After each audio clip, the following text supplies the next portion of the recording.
Selamat sore sahabat-sahabat saya yang baik hatinya.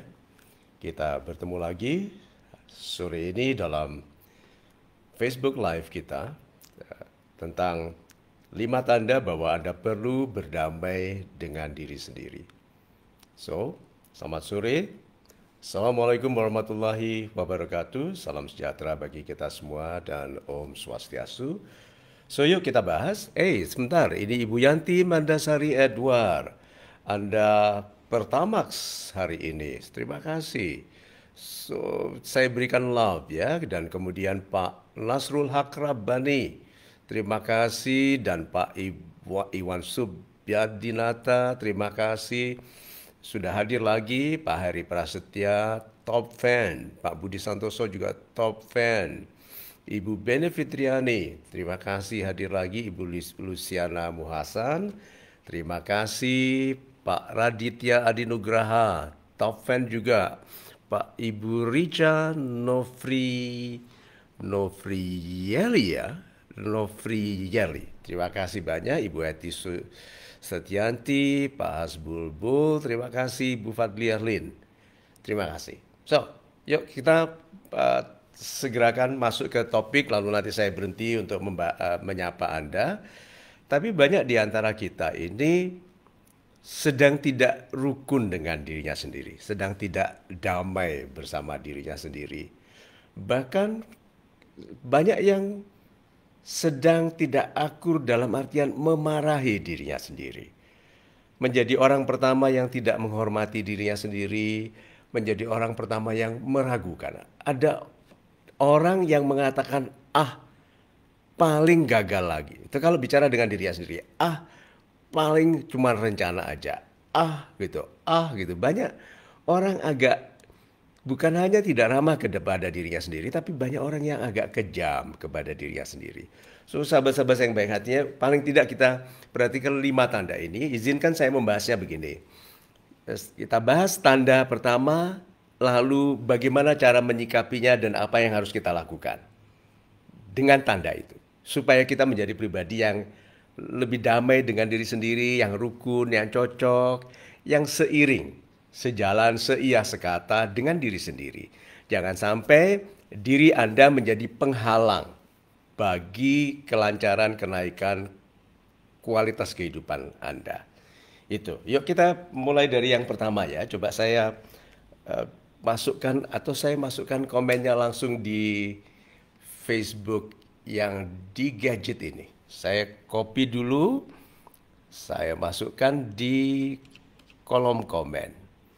Ini. Yang pertama ya. Tanda bahwa Anda perlu berdamai dengan diri sendiri. Yang pertama adalah Anda tidak berbicara ramah dan mesra kepada dirinya sendiri. Kasihan ya, diri Anda, tolong Anda dengarin dan tulis besar-besar. Menjadi diri Anda itu tidak mudah. Cita-cita Anda besar, tapi sering keberanian tidak sebesar itu. Ya toh? Impiannya tinggi, tetapi semangatnya rendah. Ya. Segera dalam berkhayal, tetapi lambat memulai. Kalau kita begitu.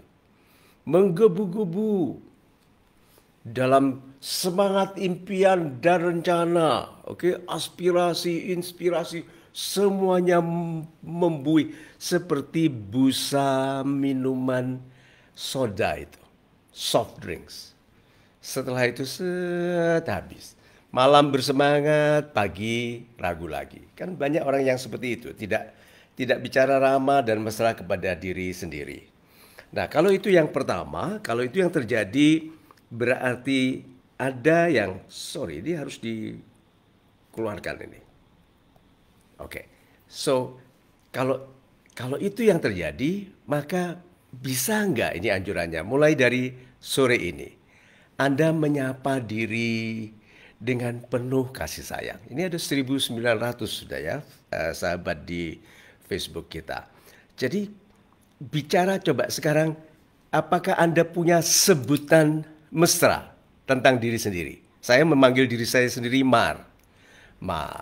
Mar gitu. Atau kalau saya mau lebih serius saya sebut Mario. Kalau saya agak mau tegas saya bilang Mario Teguh. Masa namanya Mario Teguh kamu begitu? Itu istilahnya mau tegas ya. Tapi kalau Mario itu sudah lebih ramah. Tapi kalau Mar, yuk kita pikirkan sama-sama. Saya menganggap diri saya sahabat. Jadi kalau ada masalah saya bilang, Mar, yuk kita pikirkan sama-sama. Mar, let's sit down. Mar, let's make a cup of coffee. Kalau kita punya sahabat yang diajak minum kopi, pelan-pelan sambil ngobrol itu enak. Mulai dari sore ini pastikan itu diri Anda sendiri. Buat kopi, buat teh, atau minuman apapun, lalu duduklah bersama diri Anda sendiri. Jangan tergesa-gesa. Jangan terlalu takut terlambat. Jangan terlalu takut tidak dimungkinkan. Telah banyak terbukti orang yang bersabar, tidak tergesa-gesa, santun kepada dirinya sendiri, mencapai kelas kehidupan yang tinggi dan mengumpulkan banyak hal dalam kehidupannya dibandingkan yang tergesa-gesa, yang gerusa-gerusu, yang takut ketinggalan, takut tidak kumanan, kata orang Jawa, yang takut tidak dapat bagian. Yuk lebih damai. Bicara yang mesra. Gunakan panggilan-panggilan yang baik tentang diri Anda. Lalu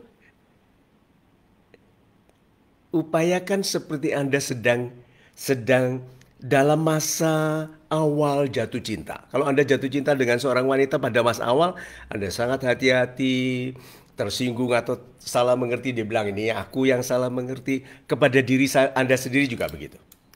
Ini ya, contohnya. Kalau Anda membuat kesalahan, coba bicara ke diri Anda seperti ini. Mungkin aku capek.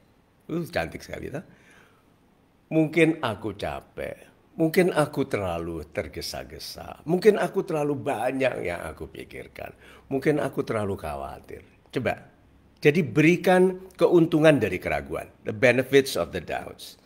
Itu tanda pertama bahwa Anda Anda perlu meningkatkan persahabatan dengan diri sendiri adalah Anda tidak berbahasa yang santun, yang penuh kasih dengan diri sendiri. Itu dulu. Nah, jadikan diri sendiri sebagai sahabat terbaik, yes, Ibu Meilan Maria.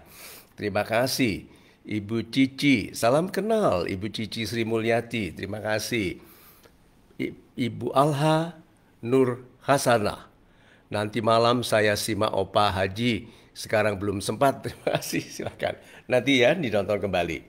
Itu yang tanda yang pertama. Dan ini sudah banyak sekali komen dari Anda, terima kasih. Let's check sekarang. Ini sudah, oh my God, sudah hampir 500 komen ya. Terima kasih banyak Pak Brandy Jignack. Terima kasih Ibu Ida, Ibu Tati Soekarno.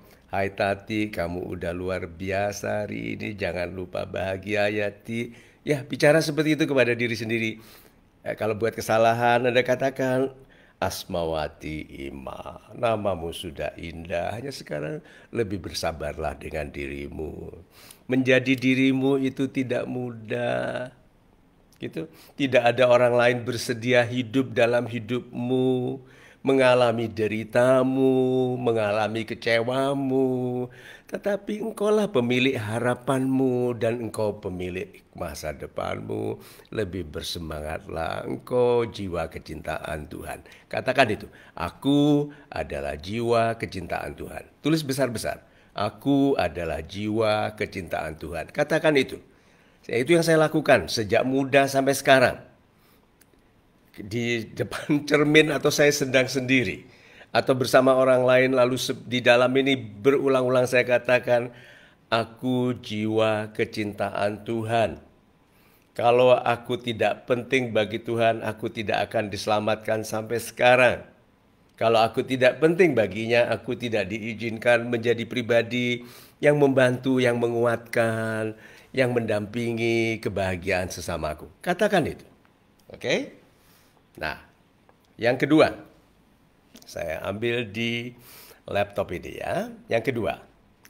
Tanda bahwa Anda perlu berdamai dengan diri sendiri. Yang kedua ini saya masukkan di komen. Ibu Niza Mahendra, terima kasih. Aku adalah jiwa kecintaan Tuhan. Cantik ya, coba katakan itu. Aku adalah jiwa kecintaan Tuhan. Aku adalah jiwa kecintaan Tuhan. Katakan itu dengan ramah. Nanti Anda suatu ketika kalau Anda sedih, Anda bisa menangis sambil mengatakan itu. Dalam kesyukuran Anda juga bisa menangis karena berarti semakin jelas bahwa Tuhan sangat mencintai Anda. Oke, saya post yang kedua ini. Oke.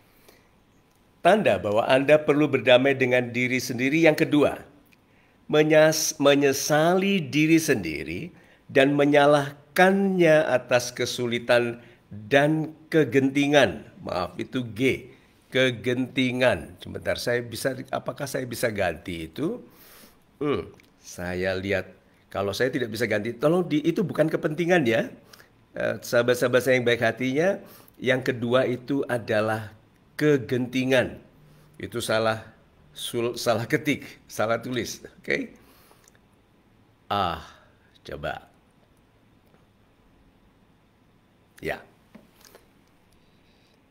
Kegentingan. Mana sudah bisa ketemu sekarang? Oh my God, sudah impossible kan. Komen dari Anda banyak sekali ya. You guys are so wonderful. Jarang sekali saya lihat komen sebanyak ini di Facebook. And ini karena you guys are wonderful and saya sangat berbahagia. Saya bisa edit kalau nggak salah ya. Edit, ini dia bisa. Kegentingan, bukan kepentingan. Kegentingan itu. Menyesali diri sendiri dan menyalahkannya atas kesulitan dan kegentingan. Jangan pernah menyalahkan diri sendiri walaupun dia salah. Kalau Anda mencintai diri Anda sendiri, Anda bicaranya adalah, aku tahu yang kau lakukan salah, tapi ini tidak mungkin menjadi alasan bagiku untuk merendahkan diriku sendiri. Betul salahku, tapi aku tidak menyalahkanmu. Engkau berupaya menjadi benar, menjadi tepat. Dan salah adalah risiko dari upaya untuk mencapai benar. Nih ya, koin saya gambarkan di sini. Sorry, nih koin. Ini satu sisi, itu satu sisi. Di sini tepat, ini salah. Lihat ya, orang yang salah itu karena berupaya mau mencapai ketepatan. Jadi kalau begitu, hargai, nih ya, hargai upayanya. Jangan marahi diri karena salahnya. Sayangi dia karena dia berupaya tepat. Yang Anda hargai adalah upayanya. Jadi kalau bicara sama diri sendiri, ini siapa yang mau dipakai contoh nih? Ibu Muawiyah, Ibu Lisda, kemudian Pak Jud Taslim, wah super sekali. Ibu Christine Sinaga, katakan kalau melakukan kesalahan. Tadi siapa namanya kita ambil? Ibu Alif Lam Mim. Wah, saya ambil yang namanya Pak Rizky, Pak Bambang Arianto. Bambang, betul kamu tadi melakukan kesalahan, tapi aku hargai dirimu yang membuat kesalahan itu karena itu resiko wajar dari orang yang mengupayakan ketepatan. Orang yang mengupayakan sukses akan dihadiahi risiko wajar untuk gagal, untuk salah. Tetapi gagalnya orang yang sedang berupaya mencapai ketepatan tidak boleh menjadi sebab dia direndahkan atau dihina loh ya. You cannot judge a man for trying. Anda tidak bisa menghakimi orang karena berupaya menjadi orang baik. Kasihani diri sendiri.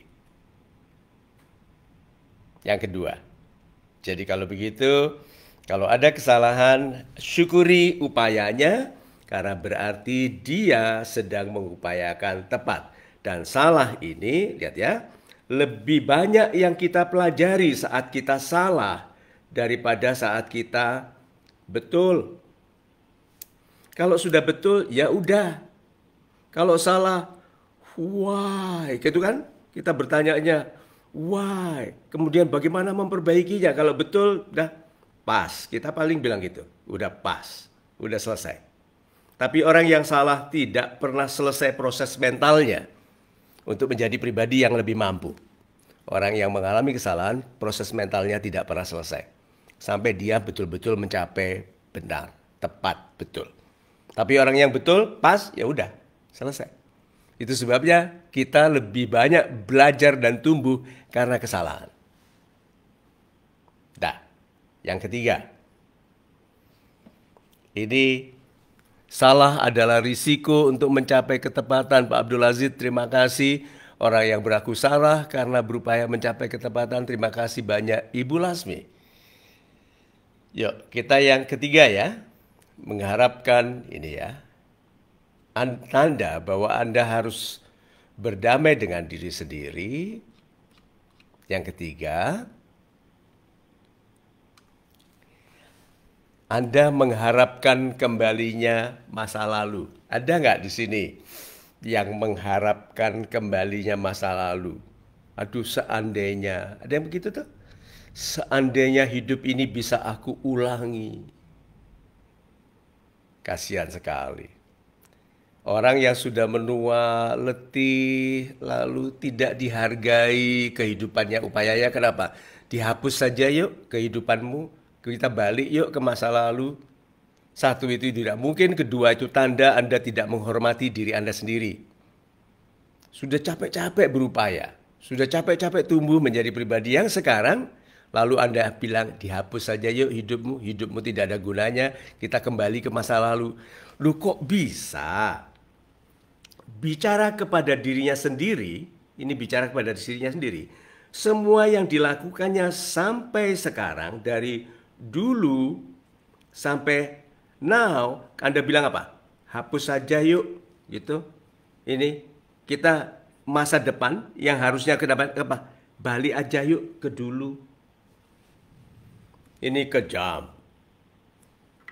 Karena apapun yang Anda rasakan tentang diri sendiri sekarang, semua perbaikan itu dilaksanakan mulai dari hari ini sampai nanti. Berarti kalau mengharapkan perubahan itu harus dari now ke future, ke masa depan. Bukan mengharapkan kembalinya masa lalu. Tidak ada seorang pun bisa kembali ke masa lalu, dan itu sangat tidak menghormati diri sendiri, merindukan masa lalu. Berarti hari ini capeknya, letihnya, kesabarannya sangat tidak dihargai. Kenapa? Buang aja. Kita balik ke masa lalu yang tidak mungkin. Berarti apa? Hidup dalam angan-angan, hidup dalam pengandaian. Hidup di dalam rendahnya penghormatan kepada diri sendiri. Sebaiknya tidak kita lakukan itu. Yang keempat, yuk kita lihat ya. And Ibu Yulia Mayasari, berdamai sama dengan pasrah. Tidak, pasrah. Pasrah, tulis yang besar-besar ya. Pasrah adalah ilmunya orang hebat. Tulis besar-besar. Pasrah adalah ilmunya orang hebat. Selama ini orang mengira pasrah itu orang lemah. Tidak. Pasrah itu ilmunya orang hebat. Kenapa? Karena dia sudah berupaya yang terbaik.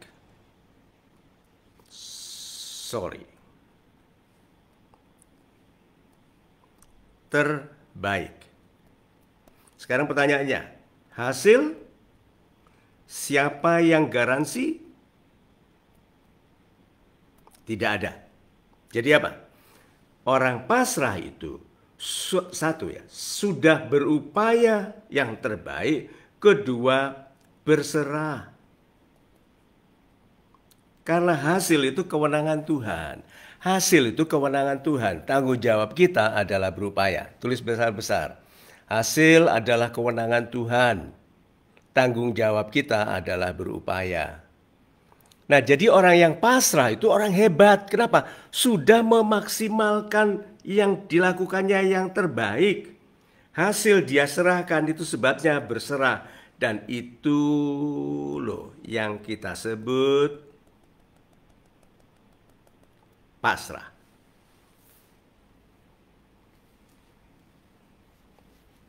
Pasrah itu ilmunya orang hebat. Oke. Mas Denara, hasil adalah kewenangan Tuhan, tanggung jawab kita adalah berupaya. Super, Ibu Endang Sri Siswahyuni, terima kasih banyak. Pak Abdul Aziz, kemudian Pak Rahmadul Firsal. Masih di Ritz Carlton, Pak? Kita tadi baru ada rapat di sana, Pak Rahmat sudah ikut live. Mudah-mudahan rapat di Ritz Carlton sudah selesai ya, saya tinggal awal tadi. So, hasil adalah kewenangan Tuhan, Pak Ibu Nisa Mahendra. Yes, hasil adalah kewenangan Tuhan. So, jadi kalau gitu bagi ya, kehidupan ini sederhana sekali dan kita lebih mudah damai dengan diri sendiri kalau kita serahkan hasil itu sebagai wilayah kewenangan Tuhan, lalu wilayah Anda itu adalah upaya. Oh, cantik sekali ya. Jadi kalau begitu hasil, kalau hasilnya negatif, berserahlah and smile, karena Tuhan yang memutuskan. Kalau yang memutuskan orang lain, seandainya Anda tahu bahwa yang menggagalkan kehidupan Anda orang lain, Anda bisa marah ke dia. Tetapi tidak ada orang bisa menggagalkan kehidupan orang lain tanpa izin Tuhan. Berarti yang menggagalkan itu Tuhan. Dan karena Tuhan Maha Penyayang, Maha Kaya, Maha Pemurah, Maha menjawab doa, berarti penggagalan dari Tuhan selalu mengandung niat baik. Tulis besar-besar. Penggagalan dari Tuhan selalu mengandung niat baik. Lebih damai toh kalau kita itu. Kalau gagal, penggagalan dari Tuhan selalu mengandung niat baik. Nah, upaya berarti kalau hasil kurang, berarti upaya harus plus. Itu. Kalau sudah plus, tapi ini masih kurang, ya sabar. Kenapa? Kewenangan hasil adalah kewenangan Tuhan. Nah, ini nama-nama ya, Ibu Pak Umbu Yance Kaisar. Super sekali. Terima kasih Pak Fendi Nandang, Ibu Elizabeth Sofa Matriana, Pak Hari Irawadi, Ibu Natalia, terima kasih. Pak Budi Santoso, saya semalam baca lagi komen Anda, cantik-cantik, terima kasih. Dan nama Anda saya baca, kalau Anda berdoa saya bilang amin, saya mendoakan juga Anda. Tetapi waktu live begini, sulit kesempatan saya untuk membaca semua nama yang indah, tapi izinkan saya nanti membacanya lagi dengan detail. Ini bagus sekali nih Ibu. Mia Jatmiati, penggagalan dari Tuhan selalu mengandung niat baik. Ya, enak ya kalau kita berpikirnya begitu. Kalau Tuhan menggagalkan, ingat ya, Tuhan tidak menggagalkan. Saya tahu sudah ditulis sebelumnya minggu lalu, tapi tulis lagi besar-besar. Tuhan tidak menggagalkan. Tuhan hanya menyalurkan.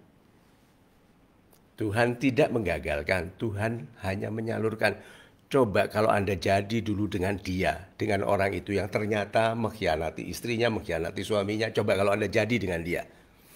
Nah, ada orang jatuh cinta, maksa dengan orang tidak baik.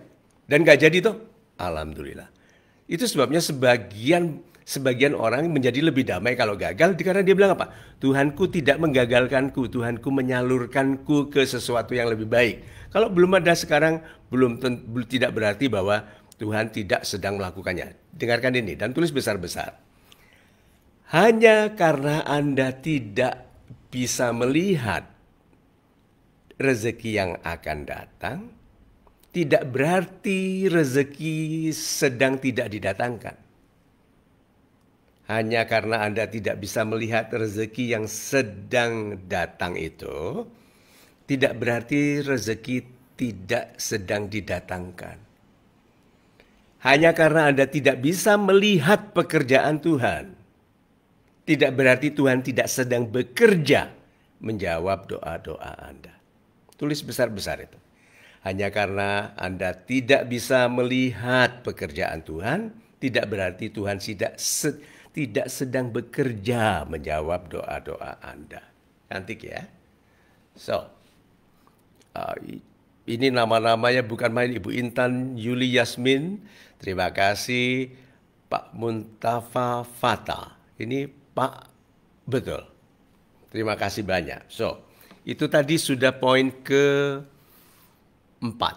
Yuk kita masuk ke poin terakhir, lalu setelah itu kita bahas lebih santai tentang yang lain-lain yang berkenaan dengan menjadi pribadi yang lebih damai bersama dirinya sendiri. Nih, yang kelima ini.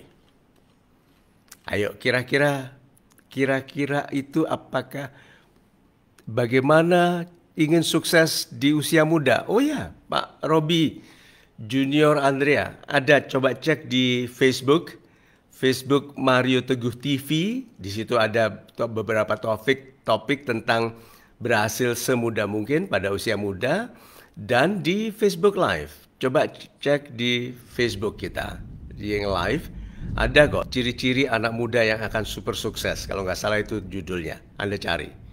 Oke, nah yang kelima, Ibu Nandana Yanti, Masya Allah terharu saya. Ibu Linda Loretta, terima kasih banyak.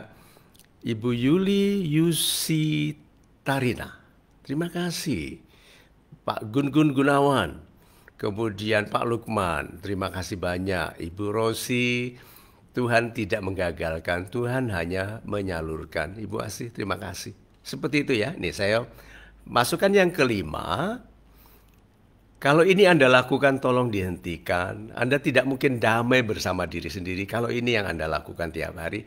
Dan Anda akan sangat sulit mencapai kedamaian dan kebahagiaan kalau yang kelima ini yang selalu Anda lakukan. Saya enter ya. Nih. Yang kelima. Membandingkan kekurangan diri dengan kelebihan orang lain. Ini double kekejamannya ke diri sendiri. Kenapa double? Satu, membandingkan kekurangan diri. Berarti kekurangan kita digunakan untuk menghina diri sendiri. Banyak loh kekurangan saya, banyak sekali.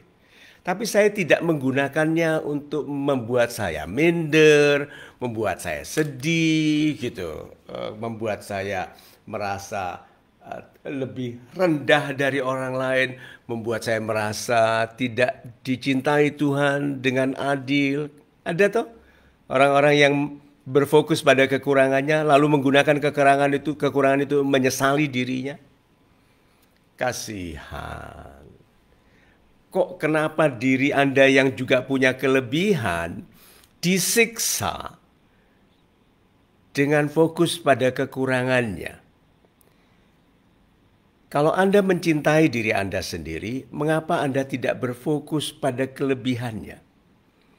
Puji diri sendiri atas kesabarannya, atas kebaikan hatinya, atas kesungguhannya, atas ketabahannya. Ketabahan adalah kesabaran yang berlanjut. Ya. Sabar.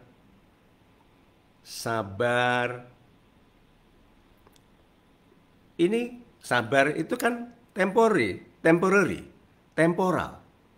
Sabar, waktu. Tapi kalau sabar itu disambung, ini namanya tabah.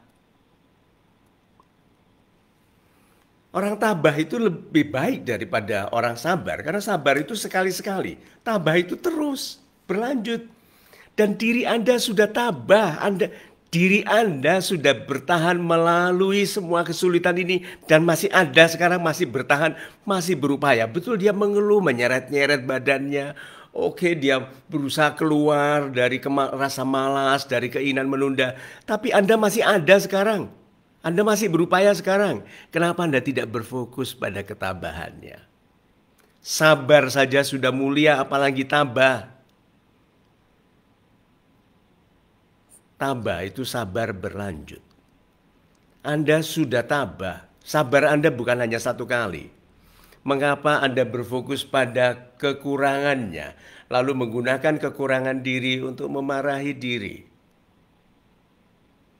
Tidak. Atau kedua, membandingkan kelemahan diri dengan kelebihan orang lain.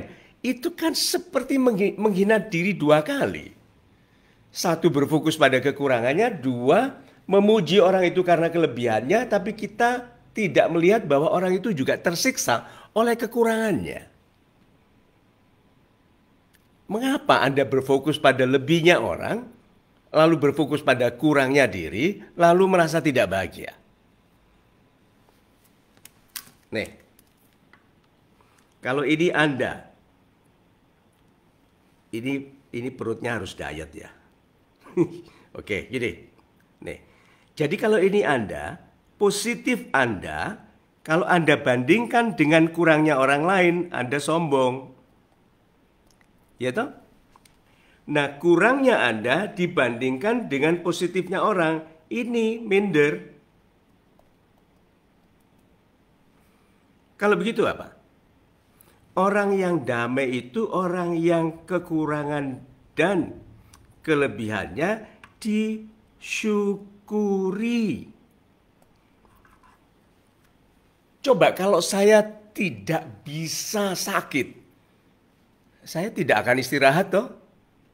Saya akan kemana-mana, liar kemana-mana.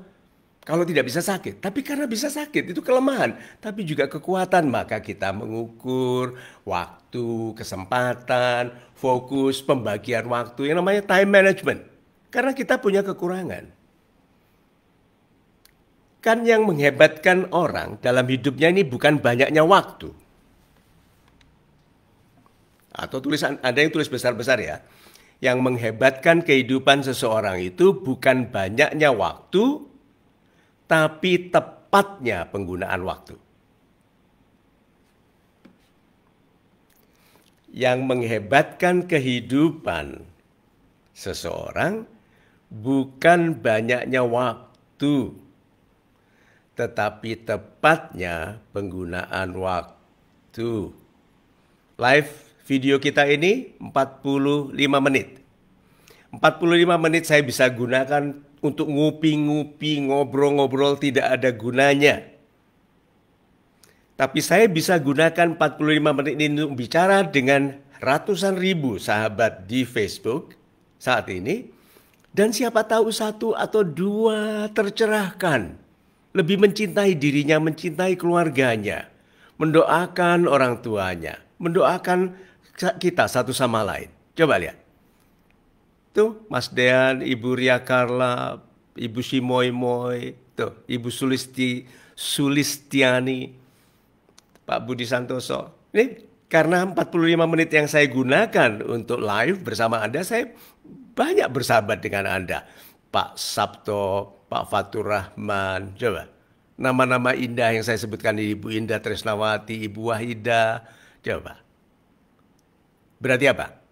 Kalau ada nilai di dalam waktu yang menghebatkan kehidupan itu bukan karena panjangnya, tapi karena tepatnya penggunaan. Ini tadi saya sedang rapat di Sudirman. Oke? Saya harus permisi. Saya minta itu bahasanya ditunda dulu. Bahas yang ini ya. Kenapa? Saya harus segera berangkat sebelum jam 3. Karena dari Sudirman, dari CBD ke sini kira-kira 45 menit. Dan harus 15 menit siapkan ruangan ini. Oke? Supaya saya bisa melayani Anda. Berarti apa? Karena saya tergesa-gesa menggunakan 45 menit dalam hidup saya hari ini untuk membahagiakan Anda. Mudah-mudahan ada keberkahan di sana bagi Anda dan bagi saya. Dan kalau keberkahan bagi Anda berarti bagi Anda dan keluarga, bagi saya dan keluarga. Berarti kalau begitu apa? Kehidupan ini menghebat sebaik yang kita taruh di dalam waktu. Bukan banyaknya waktu, tepatnya penggunaan waktu. Itu ya, dan itu pas 4 menit sebelum kita selesai. Saya ulangi ya. 5 tanda bahwa Anda perlu berdamai dengan diri sendiri. 1, Anda tidak berbicara ramah dan mesra kepada diri sendiri. Tuh. Yang kedua, menyesali diri sendiri dan menyalahkan diri sendiri atas kesulitan dan kegentingan. Ketiga, mengharapkan kembalinya masa lalu. Itu seperti Anda punya mantan. Lalu Anda bicara kepada kekasih Anda hari ini, atau istri atau suami Anda hari ini, aku merindukan mantanku. Coba, kejam gak itu? Itu seperti orang hidup hari ini dengan dirinya lalu bilang, aku merindukan masa laluku. Kejam sekali kepada diri kita hari ini. Menolak yang sudah terjadi. Bagaimana Anda bisa berdamai kalau tidak? Karena Anda tidak bisa sabar tanpa ikhlas dulu. Nih, kalau Anda ingin sabar, itu syaratnya ikhlas. Yuk, tulis besar-besar definisi dari ikhlas. Definisi dari ikhlas, tulis besar-besar. Ikhlas adalah menerima Tuhan dengan segala kebenarannya. Ikhlas adalah menerima Tuhan dengan segala kebenarannya. Berarti yang terjadi hari ini, walaupun tidak enak, walaupun rasanya itu sebuah kerugian dan tidak baik, itu hasil dari kebenaran Tuhan. Yaitu ada maksud dari apapun yang terjadi. Ada niat baik di dalam setiap kejadian. Tidak ada apapun yang terjadi tanpa pengetahuan Tuhan. Jadi orang yang ikhlas mudah sabar. Nah, kalau Anda menolak yang sudah terjadi itu loh. Yang keempat kan menolak yang sudah terjadi ya. Menolak yang sudah terjadi. Anda tidak bisa bahagia. Karena Anda tidak bisa sabar. Orang tidak ikhlas tidak mungkin sabar. Lalu bagaimana kehidupan bisa dijalani dengan baik tanpa kesabaran? Karena semua butuh kesabaran. Yang kelima, membandingkan kekurangan diri dengan kelebihan orang lain. Udah jangan kejam kepada diri sendiri. Ikhlas adalah Ibu Indah Tresnawati, terima kasih Ibu Titin, Minespa, Pak April ya, Ibu April, Ibu Ima, Rahmawati. Ikhlas adalah menerima Tuhan dengan segala kebenarannya. Udah, Tuhan itu maha benar. Apapun yang terjadi terima. Itu namanya ikhlas. Aku dikhianati, betul rasanya pedih, tapi terima. Karena kalau kita tidak ikhlas, tidak menerima Tuhan dengan segala kebenarannya, yang datang berikutnya tidak benar. Karena kita duga salah, kita duga prasangka buruk. Prasangka buruk itu karena menganggap Tuhan tidak benar. Tuhan tidak baik.